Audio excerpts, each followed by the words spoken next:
Good evening, I'm Amna Nawaz. Jeff Bennett is away. On the NewsHour tonight, President Trump's trip to China ends with few concrete deals, but many questions about Taiwan, trade, and the future relationship of the two global powers. Jerome Powell wraps up his tenure as chair of the Federal Reserve, the legacy he leaves behind as President Trump's pick takes over. And artificial intelligence supercharges financial scams targeting older Americans, costing seniors billions with hyper-realistic voice cloning. I've always protected myself and paid attention to red flags. And when I was on the phone with the scammers, my red flags did not work.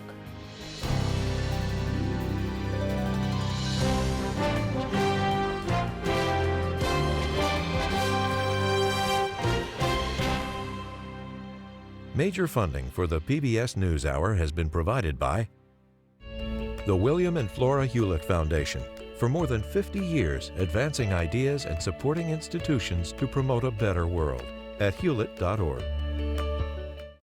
Friends of the News Hour, including Jim and Nancy Bildner, and the Robert and Virginia Schiller Foundation. The Judy and Peter Bloom Kovler Foundation, upholding freedom by strengthening democracies at home and abroad. Certified financial planner professionals are proud to support PBS News Hour. CFP professionals are committed to acting in their clients' best interest. More information at letsmakeaplan.org.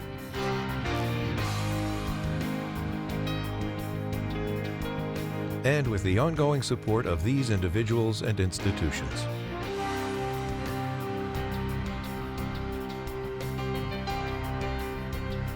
And friends of the News Hour.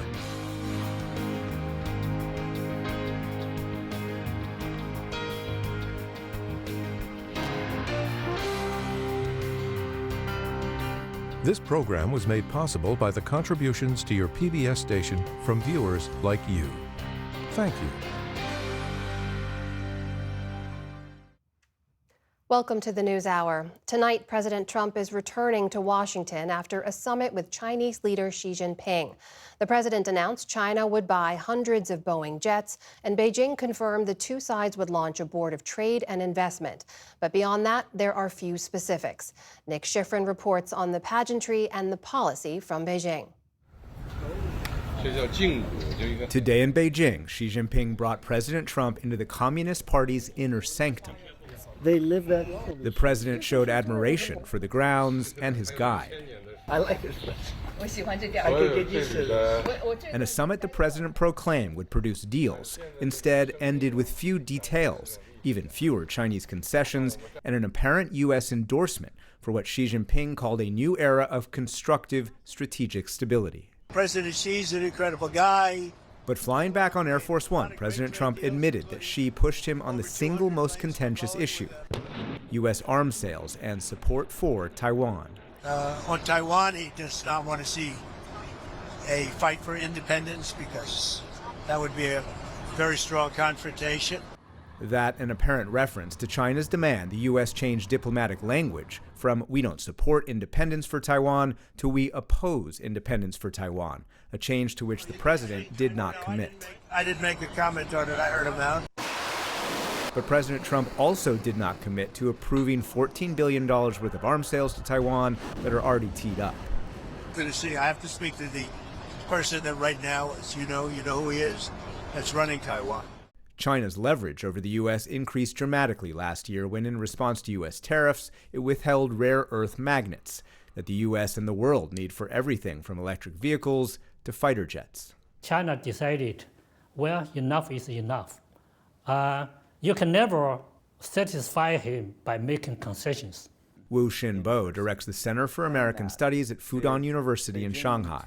He says China learned during the first Trump administration appeasement does not work. We need to fight back. You have leverage. I also have my leverage, which may be more powerful.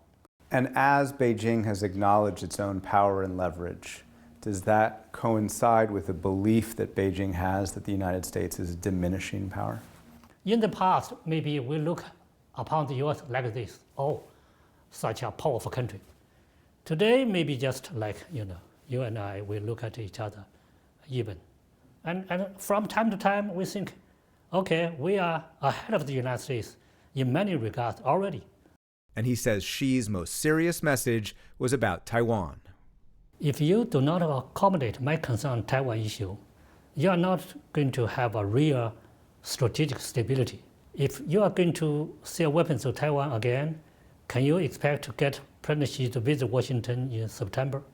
So you think that if that arms sale goes through, there will be no visit? Very difficult.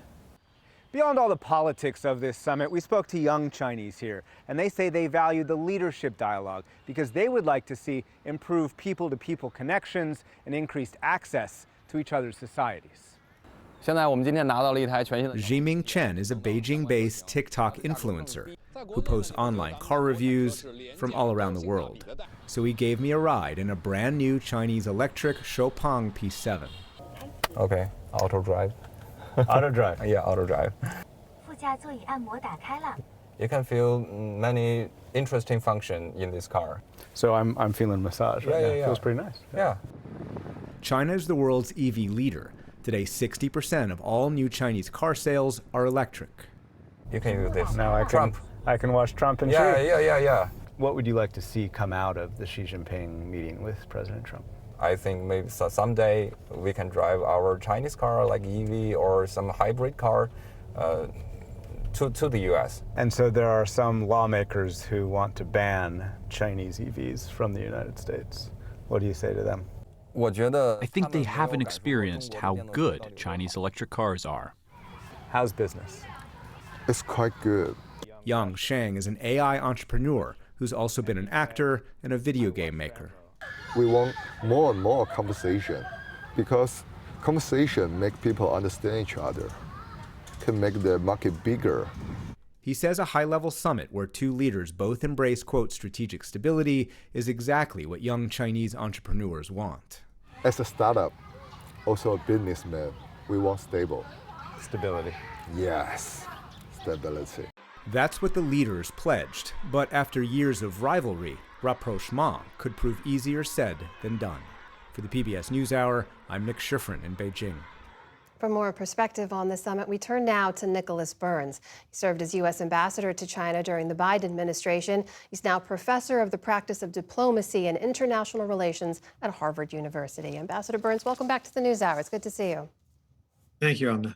So let me ask you what we heard from Chinese state media when reporting after the summit that Trump and Xi reached a new series of common understandings, a new vision of the U.S. China relationship. What are they saying here, and is that good for the U.S.?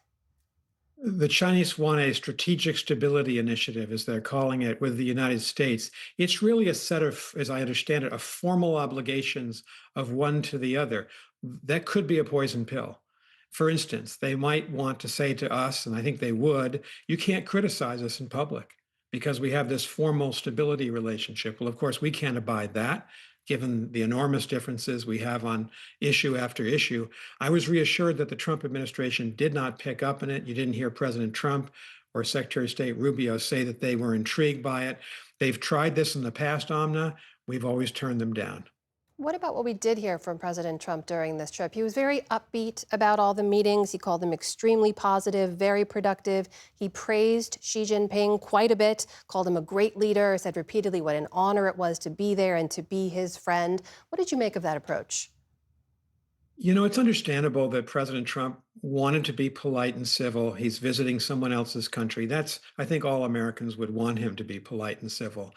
But to effusively praise Xi Jinping as a great leader in positive terms, and that he, President Trump, will have a fantastic relationship with him, which is the word he used, I thought it was over the top. And from Chinese ears, it sounded like President Trump was a supplicant and therefore in a weakened position in cultural terms.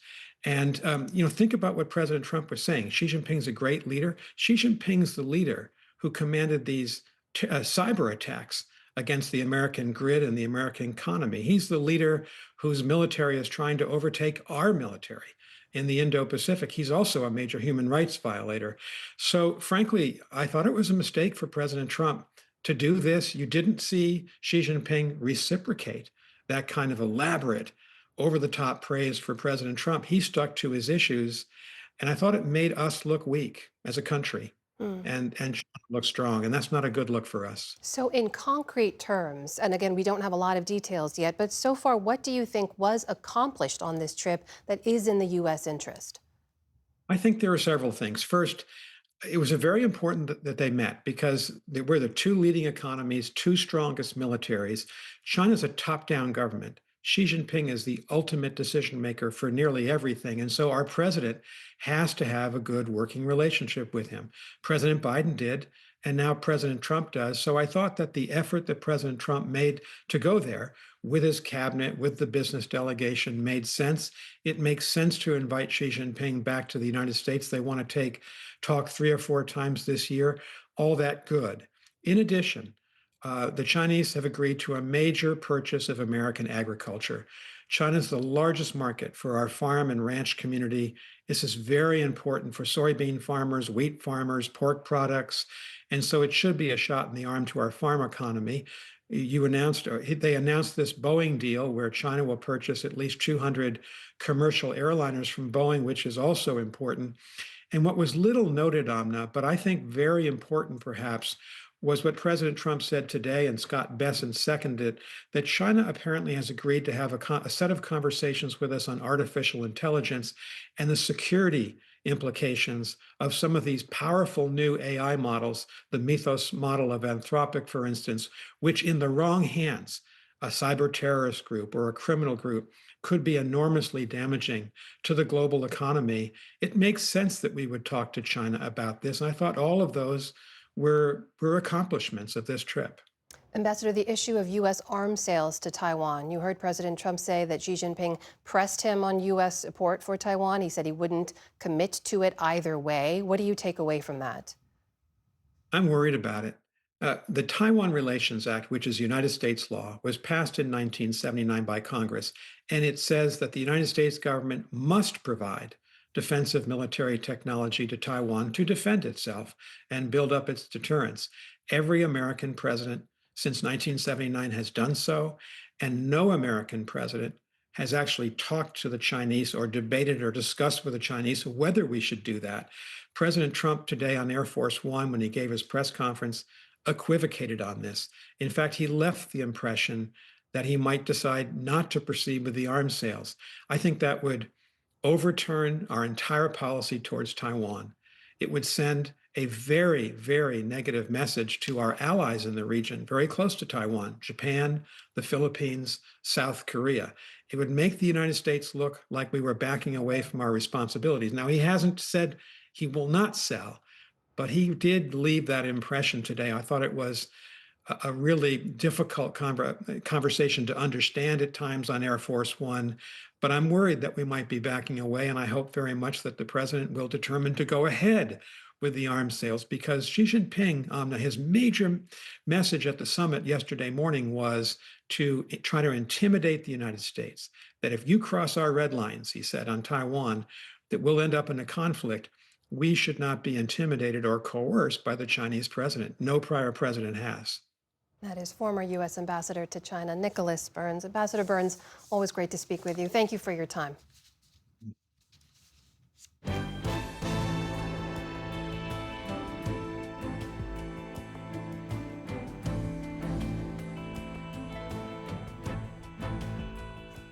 We start the day's other headlines in Colorado, where Governor Jared Polis says he is commuting the sentence of election denier Tina Peters. The former Mesa County clerk had served less than 2 years of her roughly 9-year sentence for her role in a plot to examine voting machines after the 2020 election. Governor Polis, a Democrat, outlined his reasoning in a letter to Peters today, writing that, quote, "You deserve to spend time in prison for these offenses. However, this is an extremely unusual and lengthy sentence for a first-time offender who committed nonviolent crimes." President Trump has pressured Colorado's leaders to free Peters. She's set to be released on parole on June 1st. The Justice Department announced the arrest of an Iraqi national accused of plotting at least 18 terror attacks in retaliation for the war in Iran. Mohammed Bakr Saad Dawood al-Saadi appeared in a New York courtroom to face charges that he provided material support to Iranian-backed terrorist groups. Officials say he and his associates were behind a shooting at a U.S. consulate in Toronto and the stabbing of 2 Jewish men in London, among others. They say al-Saadi, seen here on the right, also sought to attack a New York synagogue last month. Al-Saadi's lawyers say he's a political prisoner. He was not legally required to enter a plea. The Justice Department also said today it's seeking the death penalty for the man accused of killing 2 Israeli embassy staff members in Washington, D.C. last year. Elias Rodriguez faces federal hate crime and murder charges in the shooting deaths of Yaron Lashinsky and Sarah Milgram as they left the Capitol Jewish Museum after an event last May. According to court documents, Rodriguez said shortly after the shooting, quote, "I did it for Palestine, I did it for Gaza." He's pleaded not guilty to all 13 counts against him. Health officials in Gaza say Israeli strikes today killed at least 7 Palestinians, including a child.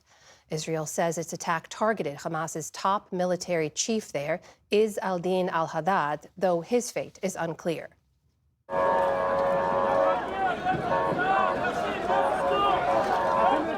Footage from our producer in Gaza shows the crowds and the chaos at the high-rise where the strikes hit. Locals rushed to evacuate people, including many women and children. Al-Haddad is the most senior Hamas official to be targeted by Israel since a ceasefire went into effect last October. Separately, State Department officials say Israel and Lebanon have extended their ongoing ceasefire by another 45 days, following talks today in Washington, though both sides have accused the other of breaking that truce.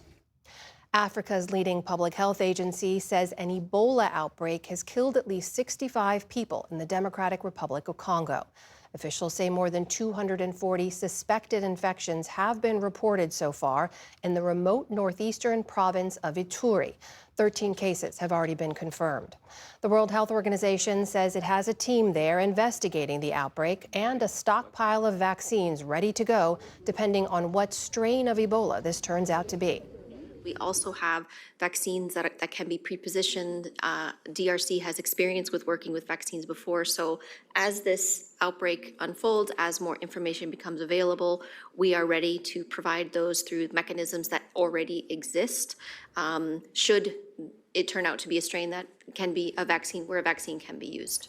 In a statement, African health officials say they hope to know soon which specific type of virus is spreading in Ituri. Meantime, officials in neighboring Uganda say a Congolese man died after being admitted to a hospital there. They say his case was, quote, imported from Congo, and that Uganda has not yet confirmed any local infections. Tennessee Congressman Steve Cohen is ending his bid for re-election and says his state's redistricting effort is the reason. I don't want to quit. I'm not a quitter. But these districts were drawn to beat me. They were drawn to defeat me.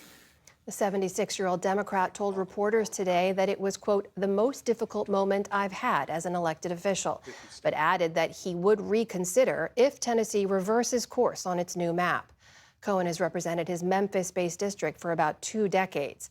Tennessee was the first state to pass new congressional districts after the U.S. Supreme Court largely gutted the Voting Rights Act last month. Republicans in Louisiana, Alabama, and South Carolina have taken similar steps. President Trump announced plans for a sculpture garden honoring prominent Americans in Washington, D.C.'s West Potomac Park. The area is located along the Potomac River, near the Lincoln Memorial and not far from the National Mall. It's also home to several fields and volleyball courts. In a social media post, the president said the National Garden of American Heroes would feature statues of, quote, our illustrious founding fathers, military warriors, religious leaders, and more. But there are questions about whether the project would need congressional approval, given that the area is on federal land. A judge in New York declared a mistrial today in a case against Harvey Weinstein that has already gone to trial 3 times. The jury was deadlocked on whether the disgraced former Hollywood mogul raped actress and hairstylist Jessica Mann in a New York hotel room in 2013. His lawyers had argued that the encounter was consensual. Weinstein's been convicted of other sex crimes and remains behind bars. A hearing is scheduled for next month when prosecutors are expected to confirm whether they will seek a fourth trial. On Wall Street today, stocks pulled back from their recent highs. The Dow Jones Industrial Average dropped more than 500 points on the day. The Nasdaq lost 400 points, or more than 1.5%. The S&P 500 also closed sharply lower to end the week. Still to come on the NewsHour, Louisiana's Republican Senate primary is the latest test of President Trump's grip on the GOP. David Brooks and Jonathan Capehart weigh in on the president's China summit. And artificial intelligence supercharges financial scams targeting older Americans. This is the PBS News Hour from the David M. Rubenstein Studio at WETA in Washington, headquarters of PBS News. Jerome Powell's 8-year role as chair of the Federal Reserve ends today.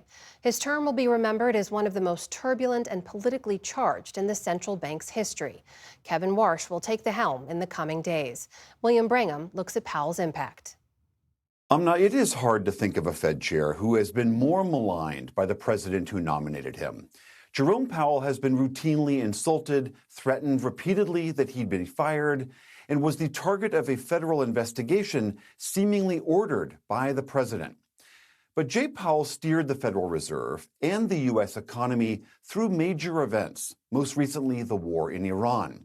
During the pandemic, he helped prevent a financial crisis. But Powell's critics argue some of his interventions were too costly and that he didn't respond quickly enough to inflation and may have even helped fuel it. So for more on Powell's legacy, we are joined by Jason Furman. He teaches economic policy at the Harvard Kennedy School and was former chairman of the Council of Economic Advisors in the Obama administration. Jason, thank you so much for being back on the NewsHour. Today's Jerome Powell's last day as Fed chair, though he'll stay on at the board.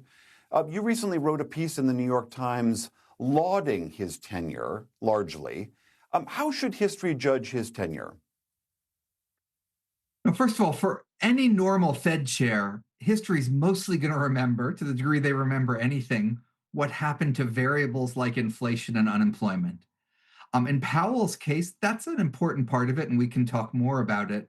But the main thing that's going to be in the history book is that he is the person who stood up to the most intense bullying the Fed has ever experienced and left the Fed even stronger and more independent and more credible than it was when he walked in the building 8 years ago, because it survived that test.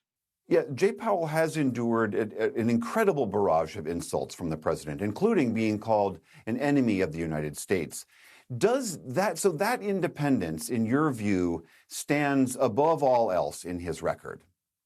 Yeah, absolutely. And you should understand, economists have studied independent central banks for decades, and they're the closest thing macroeconomists have to a free lunch, where you can get lower unemployment without any trade-off in the long run in terms of higher, inflation or anything else. You get better unemployment, better inflation, better outcomes. It's the closest thing we have to a free lunch.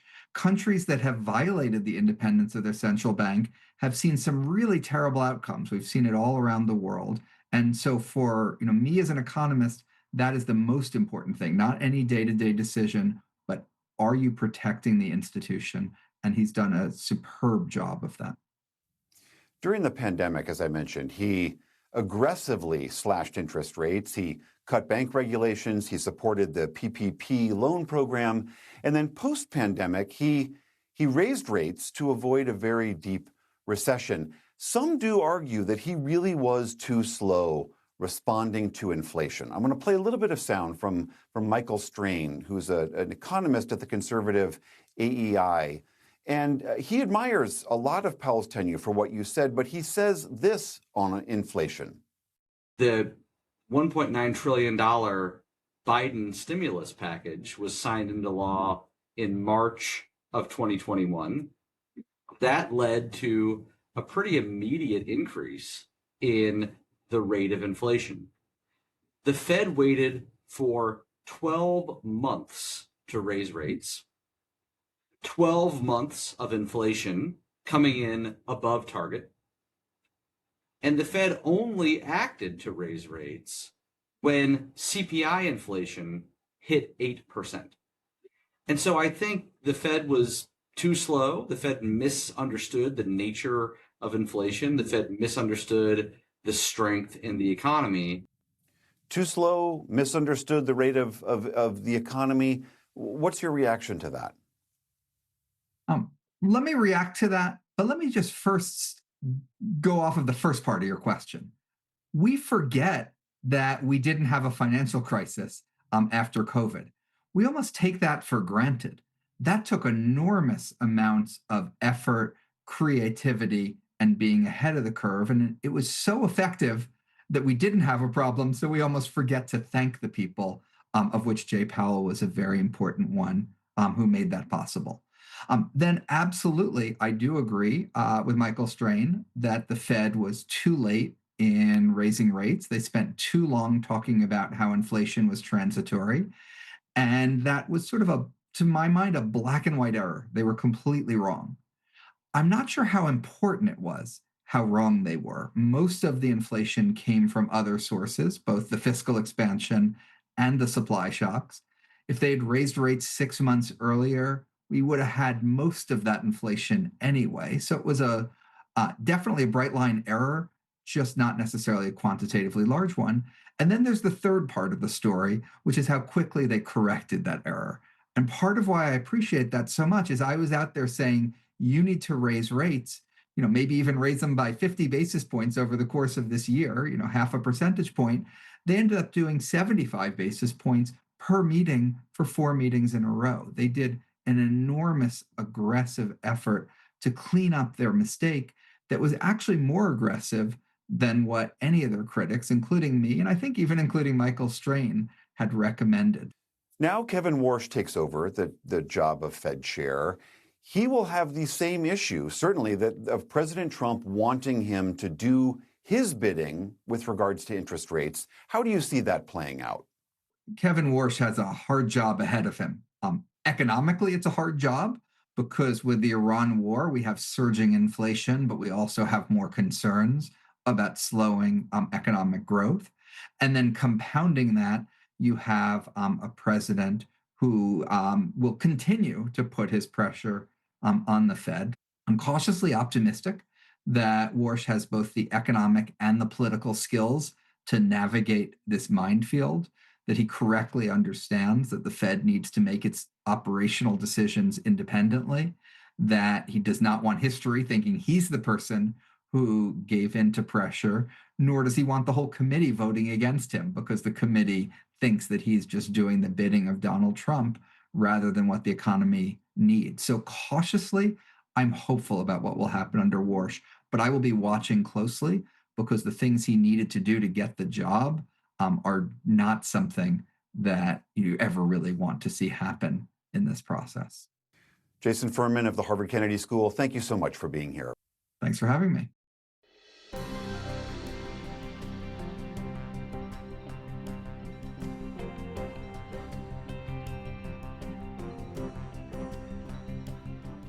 Tomorrow, Louisiana primary voters could oust a sitting U.S. senator for the first time in nearly 100 years. Backing the insurgency against Senator Bill Cassidy is President Donald Trump. The pair have been at political odds since Cassidy voted to convict Trump in his second impeachment trial more than 5 years ago. Liz Landers looks into the tight three-way race likely to be decided by the president's popularity. Days before a critical primary election, voters in Louisiana were tucking into steaming plates at a crawfish boil in Lafayette. Thank you for your role in the community. The southern state finds itself in one of the most heated Republican Senate primaries this campaign cycle. Bill Cassidy, he turned his back on us. John Fleming wants a taxpayer-funded bus system to bring illegals into our communities. She got rich trading stocks that have business before her committee. Incumbent U.S. Senator Bill Cassidy is fighting for his political life, challenged by both Congresswoman Julia Letlow and former Congressman and Trump White House aide John Fleming. All three candidates have embraced Trump, but Trump has embraced only Letlow. I'm thrilled to give my complete and total endorsement to your next United States Senator from Louisiana, Julia Letlow. Who did you vote for and why? I voted for Letlow. I do stand behind what Trump stands for as where we need to go in the direction of this country. So I do like his endorsements. There's still no clear leader in the race, despite Trump's endorsement, popularity in the state, and social media broadsides against Cassidy. Writing in a recent post, hopefully all the great Republican people of Louisiana will be voting Bill Cassidy out of office. How big of a factor is President Trump in this race? Why didn't his endorsement skyrocket Julia Letlow's campaign? He has helped her. The question is how much, because she started late and she has taken a strategy of running a stealth campaign with a few exceptions, and that's a risky maneuver. Louisiana radio talk show host Jim Angster has covered Pelican State politics for decades. He says the endorsement carries even greater weight because there's so little separating the candidates on policy. Even so, Angster's callers have had plenty to say about the state of the race. Craig in Natchitoches. Craig, you're on. What if Cassidy somehow, some way wins the Republican primary? Cassidy's cardinal sin in Trump's eyes? He voted to convict President Trump following his second impeachment trial, concluding the president spurred on the January 6th attempts to forcefully overturn the results of the 2020 election. Here's how Cassidy explained his vote at the time. I took an oath to support and defend the Constitution. I take that seriously.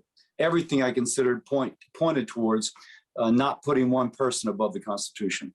More recently, Cassidy has been a reliable vote for Trump. He provided critical votes of approval for many Trump nominees, including Health and Human Services Secretary Robert F. Kennedy Jr. There's multiple studies establishing the safety of measles and hepatitis B vaccine. Though the physician has also had some high-profile clashes with Kennedy over vaccine safety. In this state, if you're a Republican, you're not going to buck the president because it would be political suicide. And Bill Cassidy, who did it once, has learned the hard way that it's hard to walk that back. As Cassidy does try to walk it back, he's also trying to win support from Democratic voters after the state did away with the nonpartisan free-for-all, replaced by a GOP primary where only Republicans or those without a party can vote. But Democrats we met at the polls say it's not worth making the switch. I feel like it really is six in one hand and half a dozen in the other. I mean, pick the lesser of two evils. Governor Jeff Landry led the move to close the primary process here, which some think was designed to kneecap Cassidy's reelection chances. Like, you're going to want to pinch it like that. Okay. And then you can do it. Had you done it like Back at the boil and over a tray full of crawfish, Will Kellner says his top voting issue is separation of powers and not federalizing every issue. He sees national politics looming over the Senate primary. Who are you leaning towards? I think having somebody like Cassidy who's got some experience and has committee assignments and, institutional knowledge is important. How much does Trump's endorsement matter in this primary? I think a lot here in South Louisiana and across the South. His voice still matters. But the night's cook, a crawfish farmer in Louisiana, Jake Mutton, who spent the evening serving up his Cajun meals at the crawfish boil, told us that he's still undecided on who he'll vote for. But he says Cassidy's vote to convict in the impeachment trial matters. Have you voted for Cassidy in the past? Yes.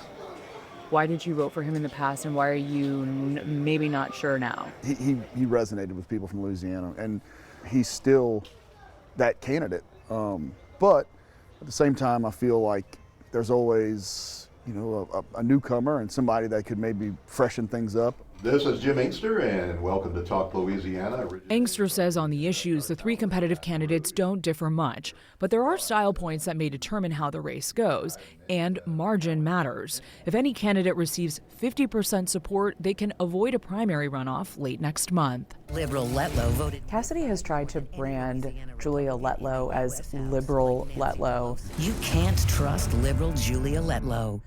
Is that sticking here? I think he has defined her to some extent. And if it were a head-up race between the two of them, it might have mattered. But he's got John Fleming, and he of the three was considered the one least likely to win. But now he is in position where I think any one of the three could win, and likely any two of the three could be in a runoff. Looming in the background of this Senate race are the delayed U.S. House primaries in Louisiana. Those were suspended when Governor Landry declared a state of emergency after the Supreme Court told Louisiana to redraw their, quote, unconstitutional maps. Senator Cassidy is even reminding voters that the Senate primary hasn't changed. Election Day is still May 16th. Those House primaries haven't been rescheduled yet, so it's possible whichever candidate doesn't make the runoff would have the option to run in another race. For the PBS News Hour, I'm Liz Landers in Baton Rouge, Louisiana.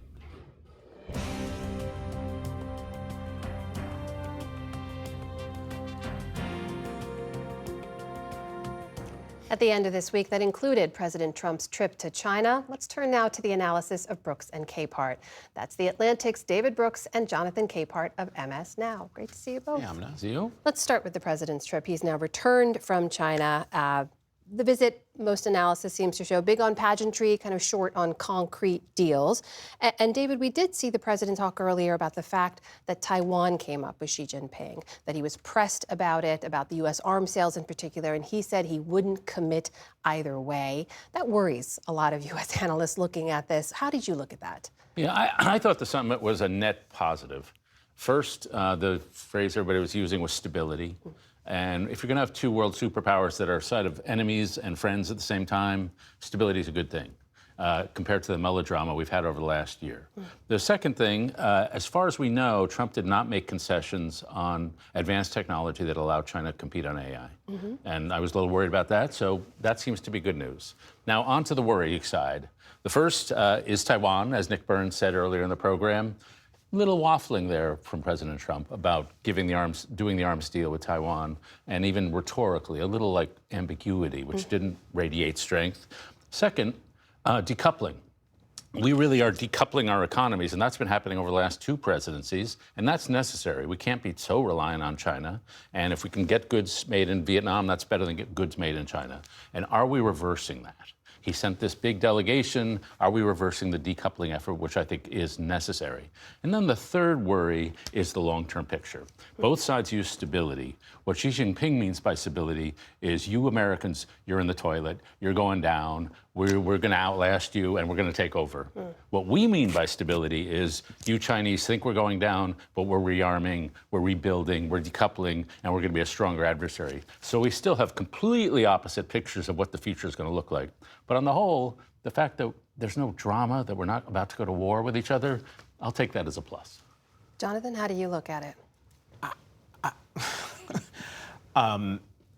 I was asked earlier, did the summit do more harm than good, or no harm at all, or less harm? And it didn't do more harm, but it didn't do any good. I mean, I take all of your points, David. But to me, as an American, watching the American president go to Beijing and then hearing the way the president has been talking about it, particularly this notion, I cannot pronounce the name of the Greek philosopher that the Chinese president mentioned. Do you know what? Thucydides. Thucydides, yes. That was some high class shade of the Chinese president. Two of the American presidents standing right there, to your point about Xi Jinping feeling that China is ascendant, especially with an American president who has looked at the world in spheres. Trump wants the Western Hemisphere. He seems to be perfectly fine with China exerting its influence in the Pacific, which is why, to my mind, his waffling on Taiwan is very troubling. I mean, I'm old enough to remember when there were some sacrosanct beliefs of the American president. We were there for Europe's defense and a strong proponent of NATO. That is now not so certain. And also that the United States would stand by Taiwan. Rhetorically, so far, never had to do it militarily, but it doesn't seem like that is the case. If the American president isn't willing to say, yeah, that $49 billion worth of arms, yeah, we're down with that. We're still going to go for that. And he did not do that. If I were the Taiwanese leader, I would be very worried. I should say, despite what the president said, Secretary Marco Rubio said that the U.S. policy has not changed. So we'll have to see how this all plays out in real terms. But I do want to ask about what happened here in Washington last night. House Republicans once again narrowly rejected a war powers resolution. This was related, of course, to the U.S. and Israeli war in Iran. It was the first vote that they've taken since that crossed the 60-day legal deadline that requires Congress to authorize force. And, of course, the White House argues that the ceasefire stopped that clock. But there were 3 Republicans who voted with Democrats this time to lead it to a tie, which means it didn't pass. Those 3 Republicans were Thomas Massie of Kentucky, Brian Fitzpatrick of Pennsylvania, and Tom Barrett of Michigan. Jared Golden was the lone Democrat to oppose it. Jonathan, I'll start with you. What do those Republican votes at this point in time say to you? It says to me that the president's hold on the Republican conference might be weakening with Republicans, that these Republicans, well, Thomas Massie has always been like a permanent no against the president, but these are folks who have been back in their home districts, and this is their first week back since being away.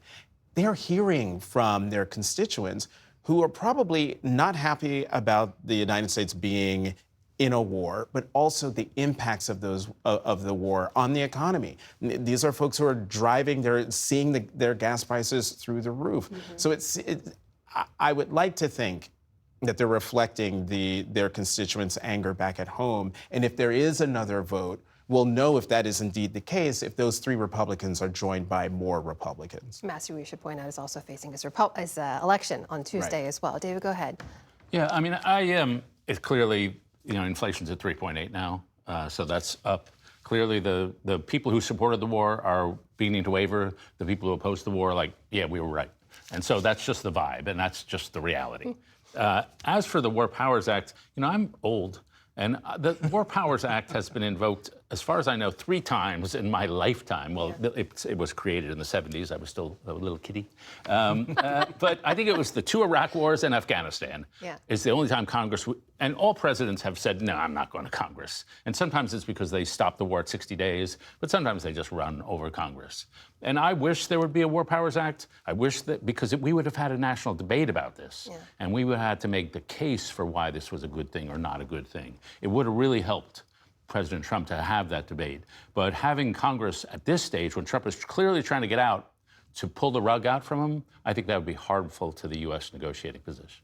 One way we could have that debate you're talking about is for Senator Murkowski of Alaska to follow through on her, not so much a threat, but to offer an authorization for the use of military force. You have that conversation about what the president can and can't do, how long it should last, and at least Congress then would, at least try to establish some guardrails. But I haven't heard anything whether that's even going anywhere. Well, clearly the economic pressure is at play when it comes to how lawmakers are looking at this. Related to that, I'm sure you heard earlier in the week before he left for China, the president was asked about how much he's taking into account Americans' financial concerns right now when it comes to the policy in Iran. Take a listen to how he answered.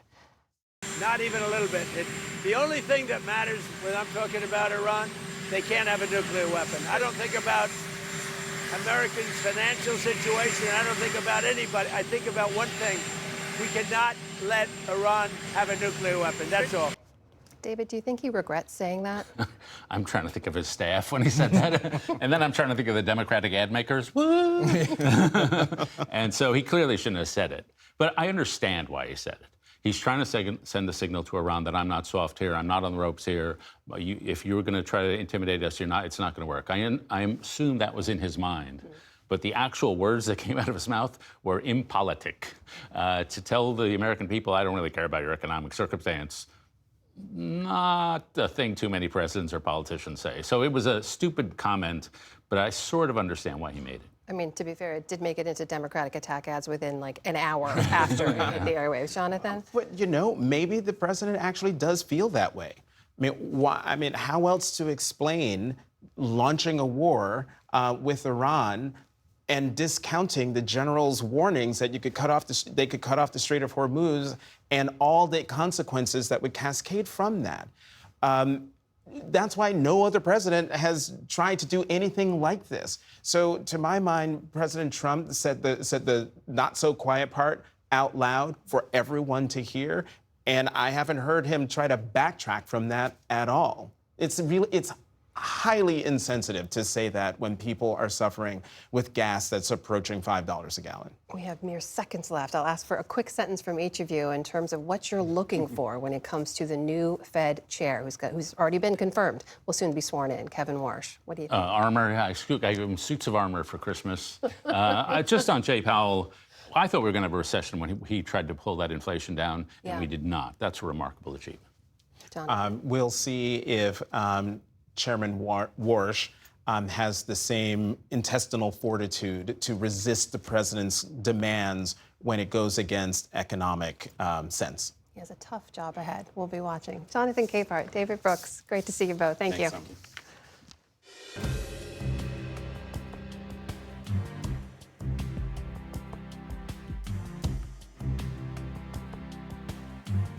Well, if it feels like it's getting harder and harder to avoid being scammed, that's because it is. As our dependence on technology grows, so do scammers' efforts to take advantage of us. It can be through your cell phone, your laptop, misleading websites, and now in the age of AI, impersonations that can sound very real. Seniors are often the target. Paul Salmon reports on the problem and what you can do to protect yourself. It came clear out of the blue. My scam started in the evening with a phone call from Amazon. Someone is trying to purchase a MacBook, and they're using your name, your account number, and also your bank account number.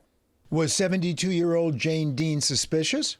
My normal, rational, logical mind was subsumed by the anxiety and the panic that I was feeling. So she followed the instructions. They transferred me to their fraud department. And they said, oh, okay, well then we need to transfer you to the Social Security Administration. That last guy was the scammer, to whom she actually sent $26,000, was about to send another $30,000 when her local bank manager smelled a rat, searched the address online, and showed it to her. It's an empty house at a new homes construction site. And he said, you are being scammed. So was Dean unusually unwarned, unarmed? I've always protected myself and paid attention to red flags. And when I was on the phone with the scammers, my red flags did not work. She'd simply panicked, like so many have. Fraudsters bilked Americans out of an estimated $200 billion in 2024. And AI may make that a lowball number.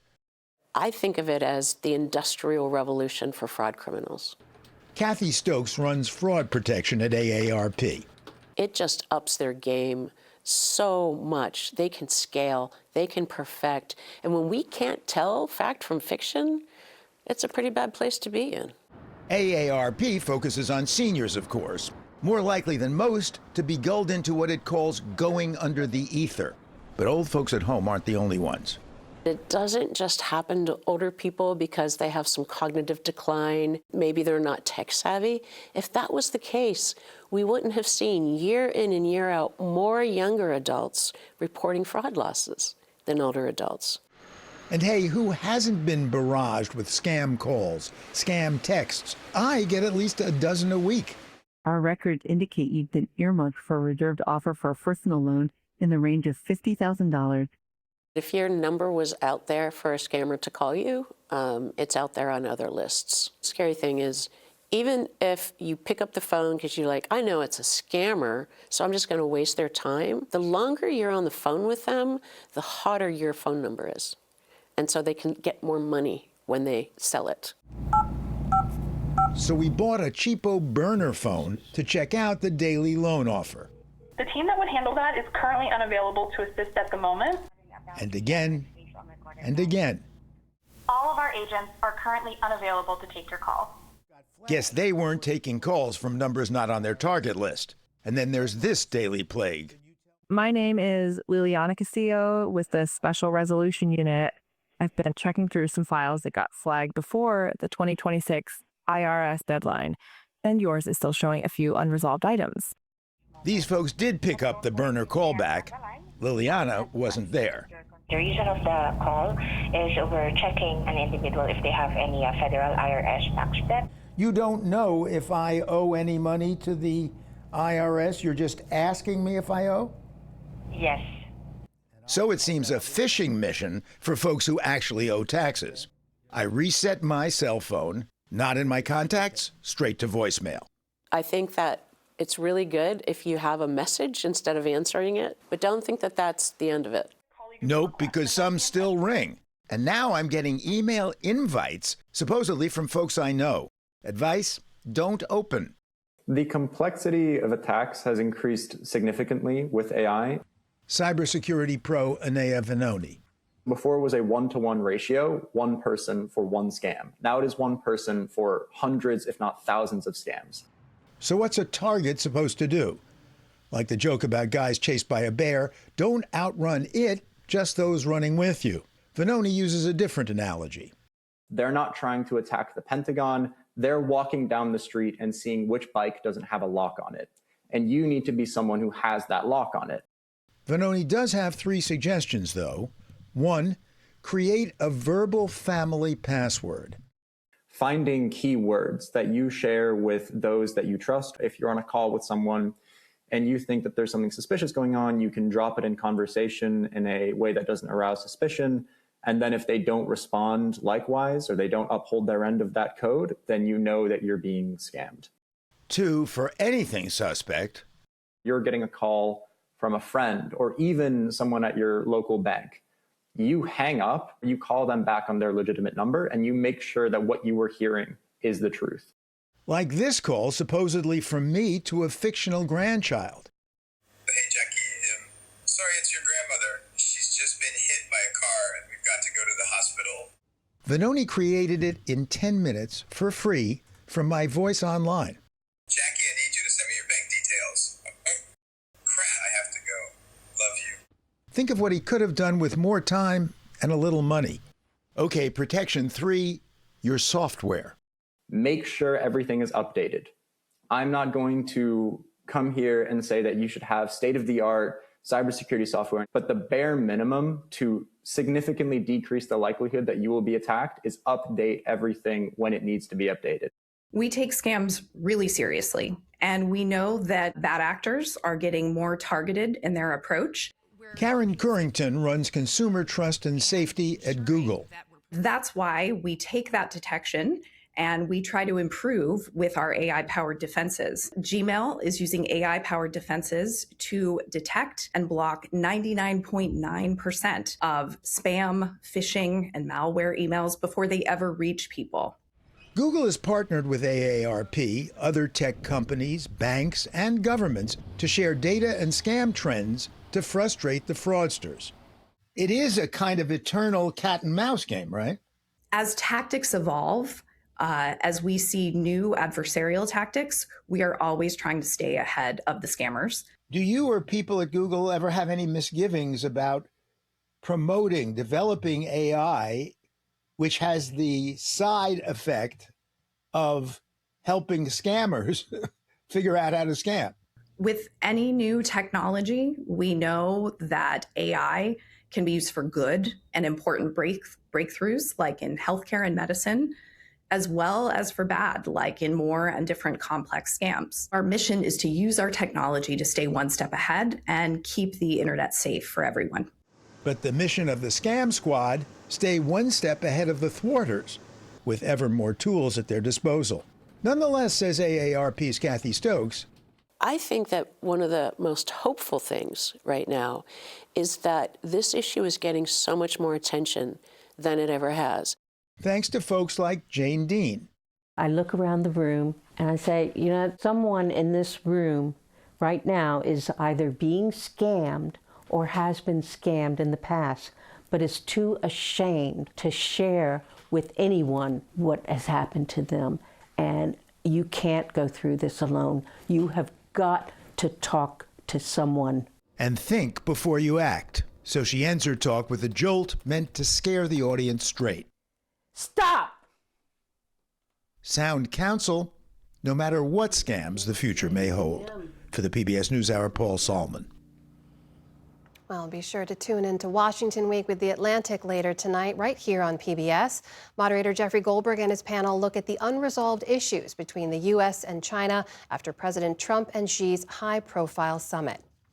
And we hope you'll watch Horizons this weekend. William Brangham explores the water crisis facing the 40 million Americans who depend on the Colorado River. And on this week's episode of Compass Points, Nick Schifrin speaks with historian Simon Morrison about Moscow's complicated history. You can check out Horizons and Compass Points on our YouTube channel, wherever you get your podcasts, or on your PBS station. Check your local listings. And that is the NewsHour for tonight. I'm Amna Nawaz. On behalf of the entire NewsHour team, thank you for joining us. Have a great weekend.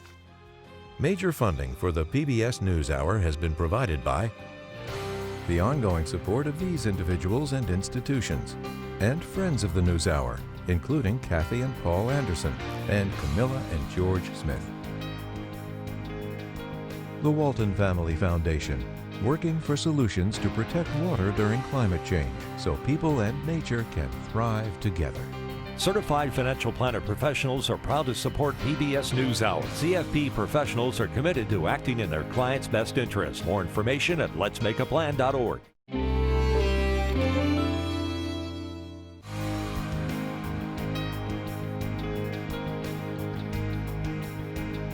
And with the ongoing support of these individuals and institutions.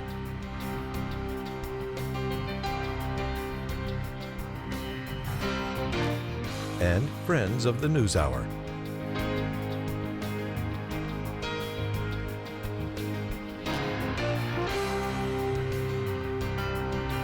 This program was made possible by the contributions to your PBS station from viewers like you. Thank you.